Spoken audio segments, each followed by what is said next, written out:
Welcome to Get Savvy, the podcast for people who want to claim back their time through the power of delegation, productivity, and automation. This is the second in our AI Takeover Series. Last episode, we talked about opportunities in the admin area, but customer service is another area where AI is taking significant strides. So that is the focus of our conversation today. Yeah, and before we get into that, we want to chat about the latest news in AI world, and that being the announcement from Apple. Now, I've been saying for a while that we are going to have a phone in our hand and it is going to be our AI and we're going to talk to it and it's going to go off and be our personal assistant and take action for us on our phone. And guess what? Apple agrees that that is the way of the future. Yeah. It's pretty exciting, although us iPhone users have been told that we're going to have to upgrade to the latest iPhone to actually get access to, I think, all of those features. We may get access to a few of the smaller ones, but it's a very interesting decision, especially because this announcement comes with the fact that they're actually not releasing their iPhone for months. Yeah, it could be like up to a year or more than a year. Mm-hmm. So, what are they releasing? They have said that they are going to make Siri AI integrated, and Siri is going to kind of be like a interface over top of your phone where it can then go and take actions. Like they gave the example of traveling to the airport and picking up your mum from her flight and asking Siri like when her flight's going to get in, and it can go and read all of your emails and all of your messages and figure out what the comms was and then have a look at the live flight times, which is going to be very handy. But do you know what? The fact that the AI is going to have access to every single thing on your phone, all of your messages, all of your emails, I don't know about how Apple is going to get around that, because they really take the privacy of their users really, like, that's so important to them. It's one of their like key values. But now they are letting OpenAI have all of this access to everyone's data. So they're going to have to come out with a pretty good story about how they're going to get around that. Yeah, I mean, they've shown at the moment that you have to allow the phone to start using ChatGPT. Like, it'll talk to Siri, but then if it needs that extra level of talking with ChatGPT, it'll ask you if it has permission to do that. But then, yeah, I'm assuming that's where all that questionable access side of things come in, and why Elon Musk is really mad and doesn't want any of his team members having their phones, even if the iPhone users in his building. Yeah, 'cause they could be like giving away secrets, like confidential emails. So it's like either you like give it permission or you don't. And if you don't, you can't use it. So yeah. It's going to be interesting how they're going to get around it. Yeah, and I do wonder if by the time, and I don't want to say this because we all know I've mentioned multiple times that I'm a Mac iPhone girly. I do wonder if by the time that iPhone actually releases, if one of the other phones is going to come out with giving everyone that upgrade rather than them having to purchase the new phone to actually get access to those features. Because, yeah, we haven't got a specific time frame yet on when that phone is coming out. So who knows what's going to happen between now and then, and if they're going to be forced to change course. Yeah, it's going to be interesting. Okay, let's crack into the topic for today, which is the AI takeover in the area of customer service. So the first one, kind of most obvious one, is the chatbots. So these are the AI-powered chatbots that can handle all the customer inquiries, provide that instant support, and do that 24/7, unlike your team members. Yeah. They are also very capable now of resolving many issues without it being escalated to your human team members. So they can handle some of those lower level requests from your customers. And then if it is complex, they can, of course, refer it onto your team members. But that's going to mean a reduced workload for your team members as well. So I'm sure they'll also appreciate that. And there are quite a few tools out there already with chatbots. Zapier is one that we have mentioned before. It's one that we're currently using for Strictly Savvy. We're in the process of making ours at the moment, where essentially you create a knowledge base document. And this document can be as big as you like. And to be honest, the bigger the better. We want to pack that with all of the info about your business, services, pricing, team, frequently asked questions from your customers, literally anything that you can think of that might be useful for it so that it can learn about your business, let it know your brand conversational tone of voice, and then even the style that you want it to converse in. Because if your brand is a playful brand and you've got it conversing really professional, then that's not going to line up either. So you can teach it all of those things. Yeah. And so this is when we talk about a chatbot, this is where, you go onto a website and it's got the little chat feature in there, sometimes inside a login inside your account. And there's a chatbot little like symbol, usually in the bottom right, that you click on, and then you can chat and ask a question. So that's what we're talking about with the chat bots. You'll see them on most websites. There's a kind of chat feature. Often they're linked into Messenger. So about previously, our chatbot was just Messenger, and it didn't have any AI in it. It was just our team members answering questions of anyone who came onto our website. Now this is Zapier, and it is a chatbot that can actually answer questions even when your office or your team members are not at work. Yeah. And like anything AI, it is going to need some testing. We have been in the testing phase with ours for a wee while now. Our marketing manager, Catherine, has created an absolutely massive knowledge base document for this. And we've done multiple rounds of Jo and I trying to break this chat bot, and it does. The AI hallucinations we've talked about before, it does occasionally make things up. So you really need to make sure that you're covering everything in it that your customers, your clients may be asking about. Because I asked it what our phone number or email was, I think at one point, and just completely made up a random number. So you need to make sure you're capturing absolutely everything and doing that testing. Yeah. And remember too that these things, they're only going to get better. With a bit of time, these things are going to get exponentially better at answering questions and answering them correctly and having a conversation. So at the moment, it's quite like there's a question asked and it's here's the answer. It's not conversational yet, but that will absolutely be coming. Yeah. So Zapier is one of them. Zendesk is also a platform that's always been really popular in the customer service space with like ticketing software. And now I'm aware that that has a couple of levels of AI functionality as well. And one of them is to do with all of the chatbot side of things. Yeah.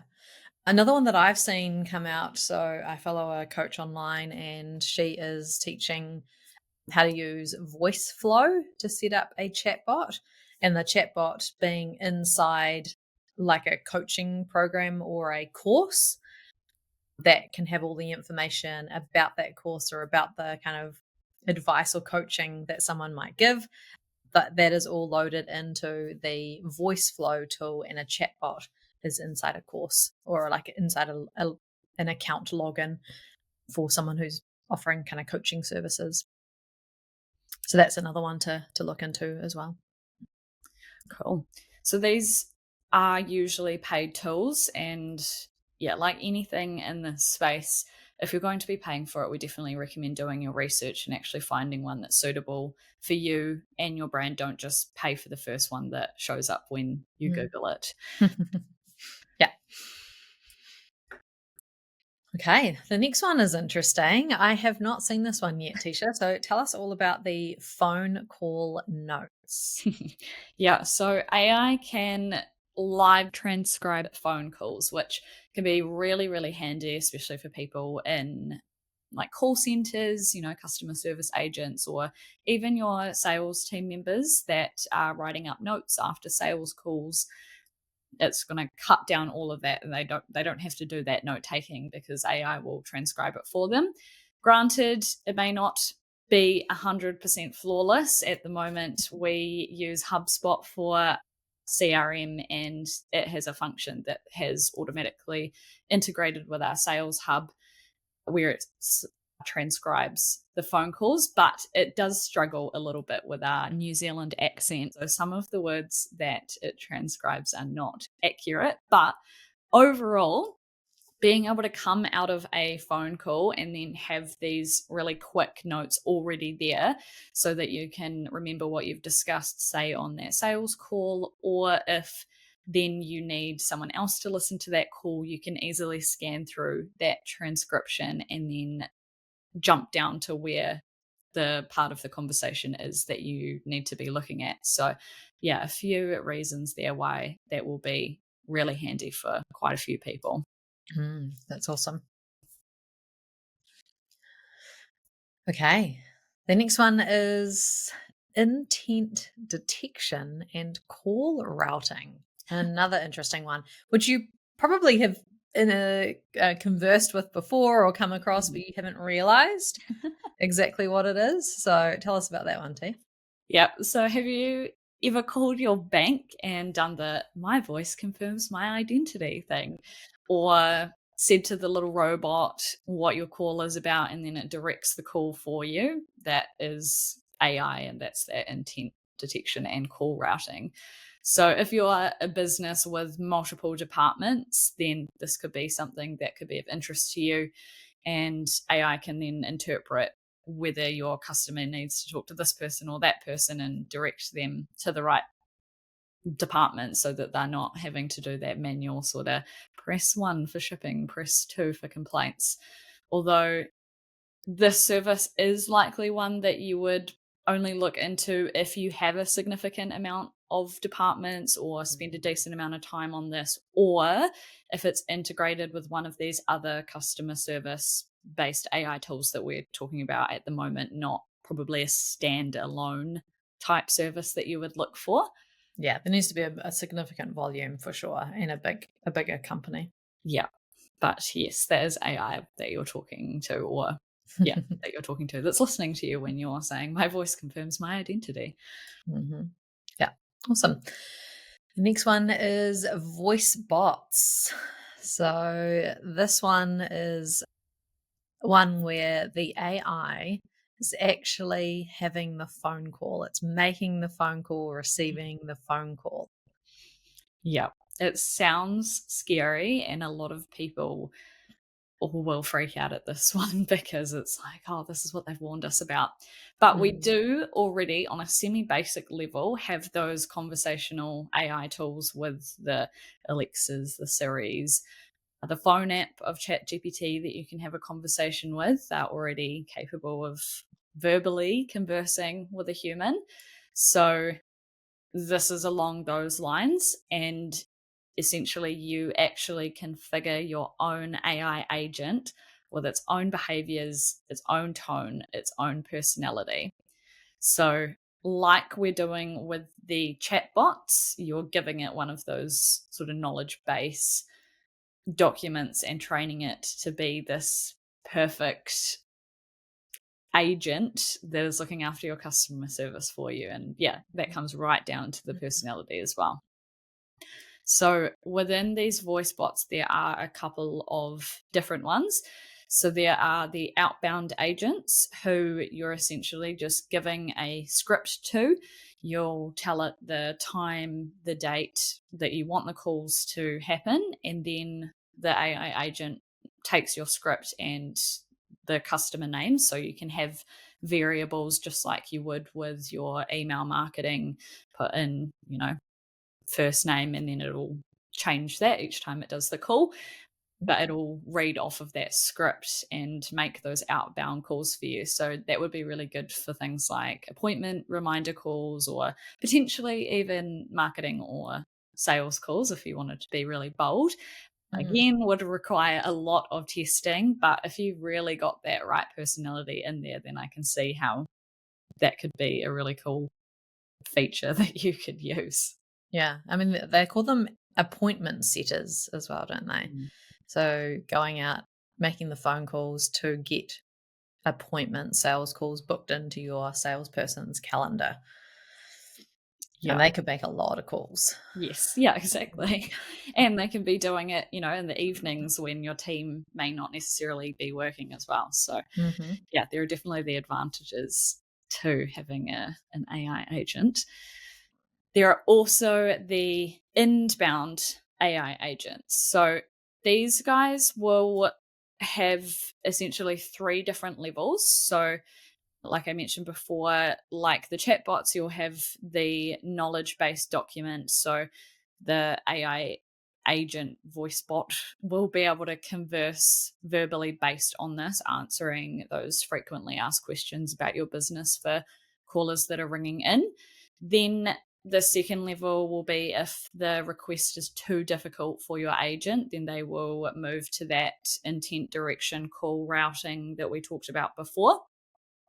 And then the third thing that they'll be able to do, which is potentially the scary part, but also the amazing part, is that they'll actually be able to perform certain actions that are specified by you and that are set up as automations. So that could be things such as booking appointments or scheduling in calendars or even being set up to process refunds, depending Mm. on how the call goes. This world is going to get so different to anything that we have right now, isn't it? Yes, absolutely. Yeah. And yeah, I mean, I originally thought that we didn't have these yet or that they weren't out properly yet, but there are already a lot of Yeah. these voice bot tools out there and there will only be more coming. So again, like we mentioned before, research the tools, look at the reviews, see if you can test the features potentially on a free version before you actually dive in and pay for it, Mm. because yeah, there might be ones that are better for your business. One that I did find that looked really cool as I was researching for this episode was callfluent.com, but I can't recommend them because I haven't tested it. I'm not in this customer service space, but that one looked like it had all of these amazing features Mm. like the voice bots, so would be worth checking out if you are interested in getting one. Mm. And if you want help with setting up any automation or AI in your business, then head over to the Strictly Savvy website and book a call with one of our team members. And don't forget to rate, review, and subscribe.